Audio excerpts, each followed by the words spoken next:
জানিয়ে দিব এই মুহূর্তে পাওয়া আপডেট আন্তর্জাতিক সংবাদ। শুরুতেই শিরোনাম। মুহুর্মুহু রকেট হামলায় কাঁপছে ইসরায়েল।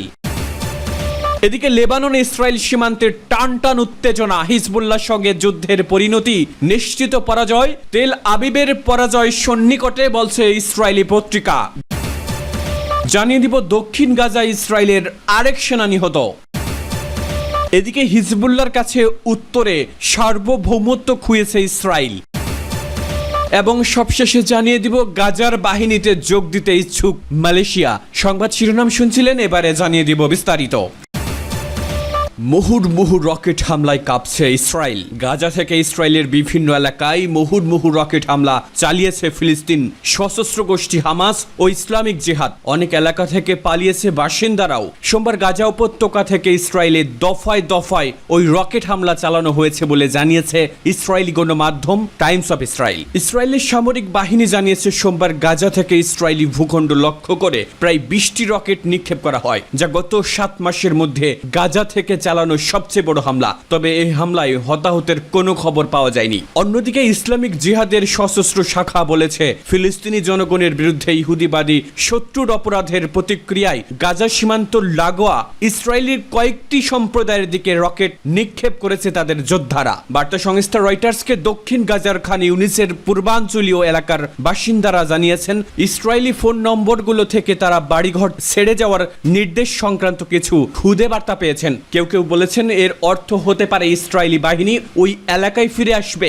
যদিও কয়েক সপ্তাহ আগে এলাকাটি হামাসের হামলার শিকার হয়। অন্যদিকে সোমবার ইসরায়েলি অধিকৃত পশ্চিম তীরেও সহিংসতা ছড়িয়ে পড়েছে। ফিলিস্তিনের স্বাস্থ্য মন্ত্রণালয় বলেছে সোমবার তুল কারম শহরে ইসরায়েলি বাহিনীর অভিযানে এক নারী ও এক শিশু নিহত হয়েছেন। একই এলাকায় একদিন আগে ইসরায়েলি হামলায় ইসলামিক জিহাদের এক সদস্য নিহত হন। রয়টার্সের প্রতিবেদনে আরো বলা হয়েছে গাজার কিছু এলাকা থেকে হামাস ও ইসলামিক জিহাদের সদস্যরা ইসরায়েলি বাহিনীর উপর হামলা অব্যাহত রেখেছে। দখলদার ইসরায়েলি সেনাবাহিনী কয়েক মাস আগেই সেসব এলাকা ত্যাগ করেছে।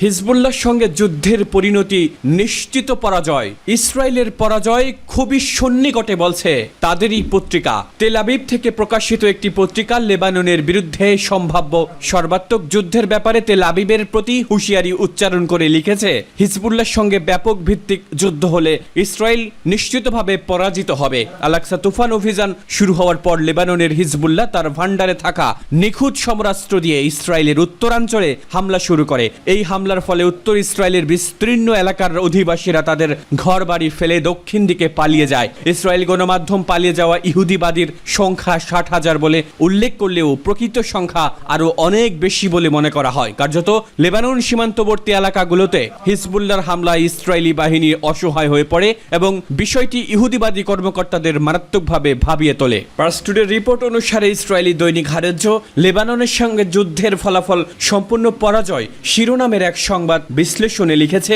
লেবাননের বিরুদ্ধে ব্যাপক ভিত্তিক যুদ্ধ শুরু করলে, বিশেষ করে দেশটির বিরুদ্ধে স্থল অভিযান চালালে ইসরায়েল ভয়াবহ পরাজয়ের সম্মুখীন হবে। লেবাননে ব্যাপক ভিত্তিক হামলা চালিয়ে মূলত দক্ষিণ লেবানন দখল করতে চায় ইসরায়েল। এর মাধ্যমে তেল আবিব দক্ষিণ লেবানন থেকে হিজবুল্লাহকে উৎখাত করার বাসনা পোষণ করে। কিন্তু দৈনিক হারেজ্য লিখেছে ইসরায়েলি বাহিনীর এই কাজ করার সামর্থ্য নেই। এটির সংবাদ বিশ্লেষণে বলা হয়েছে ইসরায়েলের পক্ষে লিতানি নদী পর্যন্ত দক্ষিণ লেবানন দখল করা সম্ভব নয়। ইসরায়েলি সেনারা বড়জোর যেটি করতে পারে সেটি হচ্ছে সীমান্তে সীমিত আকারে এতটুকু অভিযান পরিচালনা করতে পারে যাতে উত্তর ইসরায়েল থেকে যারা দক্ষিণ থেকে পালিয়ে গেছে তারা তাদের ঘর বাড়িতে ফিরতে নিরাপদ বোধ করে। লেবানন সীমান্তবর্তী পরিস্থিতিকে অত্যন্ত জটিল আখ্যায়িত করে ইহুদিবাদী পত্রিকাটি লিখেছে এমনকি সেরকম কোনো সীমিত পর্যায়ের অভিযানের ফলেও উত্তেজনা ভয়ানকভাবে বেড়ে যেতে এবং পরিস্থিতি নিয়ন্ত্রণের বাইরে চলে যেতে পারে। দৈনিক হারেজ্য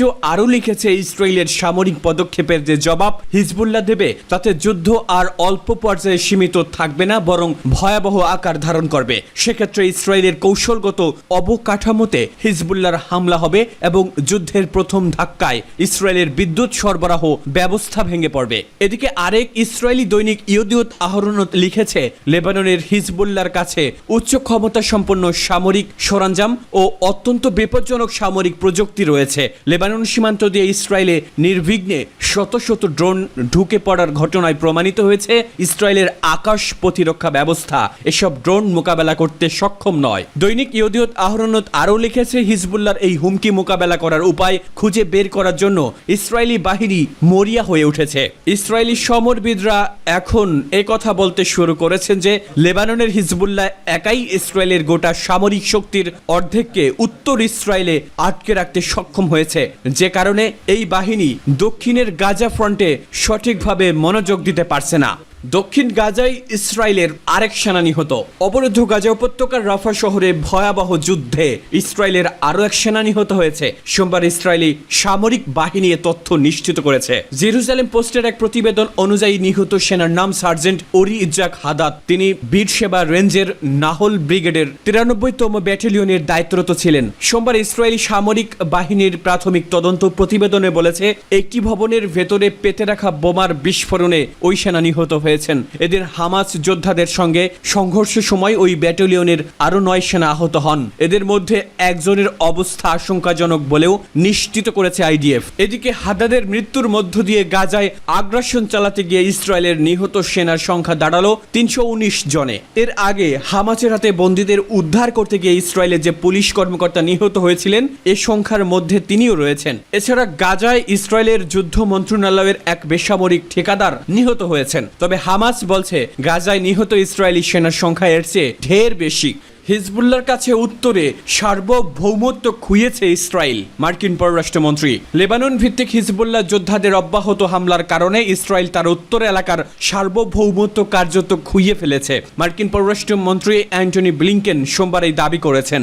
ওয়াশিংটনের ব্রুকিংসে এক সাক্ষাৎকারে তিনি বলেন, লোকজন তাদের বাড়িঘরে যেতে নিরাপদ বোধ করে না। নিরাপত্তাহীনতার কারণে কিছু করতে না পেরে লোকজনের মধ্যে ফেরার ব্যাপারে আস্থাহীনতা সৃষ্টি হয়েছে। তিনি বাড়িঘরে ফিরতে অক্ষম এলাকাটির প্রায় 60,000 ইসরায়েলি সম্প্রদায়ের ব্যাপারে মন্তব্যটি করেন। এসব লোকের অনুপস্থিতিতে এলাকাটি ব্রান হয়ে পড়েছে। প্রায় 9 মাস ধরে সীমান্ত এলাকা উত্তপ্ত থাকার প্রেক্ষাপটে আন্তর্জাতিক সম্প্রদায় তৃতীয় লেবানন যুদ্ধের শঙ্কা করছে। এদিকে যুদ্ধের শঙ্কায় অনেকেই লেবানন ছাড়ছে। এমনকি জার্মান সংস্থা লুৎফানসা গ্রুপ তাদের বিমান রাতের বদলে দিনে চলাচলের নির্দেশ দিয়েছে। ব্লিংকেন বলেন, ইসরায়েল ও হিজবুল্লাহর মধ্যে আরো বড় যুদ্ধের আশঙ্কা রয়েছে। তবে আসল কথা হলো কেউই যুদ্ধ চায় না। তিনি বলেন, আসল অ্যাক্টরদের কেউ যুদ্ধ চায় না, ইসরায়েল যুদ্ধ চায় না, যদিও তারা প্রয়োজন হলে যুদ্ধ করার সকল প্রস্তুতি নিয়ে রেখেছে। তিনি বলেন, আমি সত্যিই মনে করি না যে হিজবুল্লাহ আসলে যুদ্ধ চায়। লেবানন নিশ্চিতভাবে যুদ্ধ চায় না, কারণ যুদ্ধ হলে সেই হবে এর শিকার। তিনি বলেন, আমি বিশ্বাস করি না যে ইরান যুদ্ধ চায়, কারণ সে চায় না যে হিজবুল্লাহ ধ্বংস হোক। তারা প্রয়োজন হলে হিজবুল্লাহকে সংযত করতে পারবে। তিনি বলেন, সর্বোত্তম বিকল্প হলো কূটনৈতিক সমাধান, যার মাধ্যমে হিজবুল্লাহ ইসরায়েল সীমান্ত থেকে নিজেকে সরিয়ে নেবে। তিনি বলেন, এই কাজটি করার জন্য যুক্তরাষ্ট্র চেষ্টা চালিয়ে যাচ্ছে। সূত্র জেরুজালেম পোস্ট। গাজায় শান্তিরক্ষী বাহিনীতে যোগ দিতে ইচ্ছুক মালয়েশিয়া। ফিলিস্তিনের অবরুদ্ধ গাজা উপত্যকায় যুদ্ধবিরতি কার্যকর করতে জাতিসংঘ শান্তিরক্ষা বাহিনীতে যোগ দেওয়ার কথা জানিয়েছে ইন্দোনেশিয়া।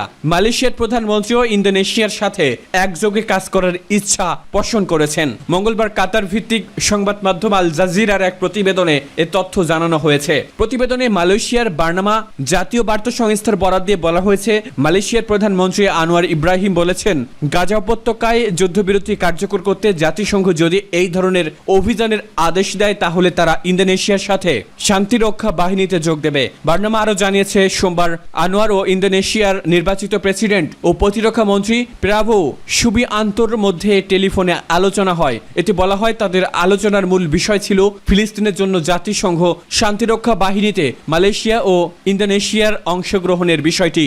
সংবাদ সংস্থা বলেছে, আনোয়ার ইব্রাহিম ফিলিস্তিনের শান্তিরক্ষা সহযোগিতা আসিয়ান অঞ্চল প্রসারিত করার সম্ভাবনার কথাও বলেছেন। এর আগে এশিয়ার প্রধান নিরাপত্তা সম্মেলনে সাংরি লা ডায়ালগে বক্তৃতা করার সময় ইন্দোনেশিয়ার নির্বাচিত প্রেসিডেন্ট বলেন, গাজা উপত্যকায় যুদ্ধবিরতি কার্যকর করতে প্রয়োজনে শান্তিরক্ষী সেনা পাঠাতে ইচ্ছুক ইন্দোনেশিয়া। প্রাভো বলেন, যখন প্রয়োজন হবে হবে এবং জাতিসংঘের অনুরোধ আসবে তখনই আমরা সম্ভাব্য যুদ্ধবিরতি বজায় রাখা ও তা পর্যবেক্ষণ করার পাশাপাশি সব দল ও সব পক্ষকে সুরক্ষা ও নিরাপত্তা প্রদানের জন্য উল্লেখযোগ্য শান্তিরক্ষী বাহিনী পাঠাতে প্রস্তুত আছি। প্রাবো আরও বলেন, গাজার রাফা এলাকায় মানবিক বিপর্যয় নিয়ে একটি তদন্তের পাশাপাশি ফিলিস্তিনের পরিস্থিতির ন্যায্য সমাধান প্রয়োজন। এ কথাটির ব্যাখ্যায় তিনি বলেছেন, এর অর্থ শুধু ইসরায়েলের অস্তিত্বের অধিকার নয়, ফিলিস্তিনের নিজস্ব মাতৃভূমি, নিজস্ব রাষ্ট্র এবং শান্তিতে বসবাস করার অধিকারও। সূত্র আল জাজিরা।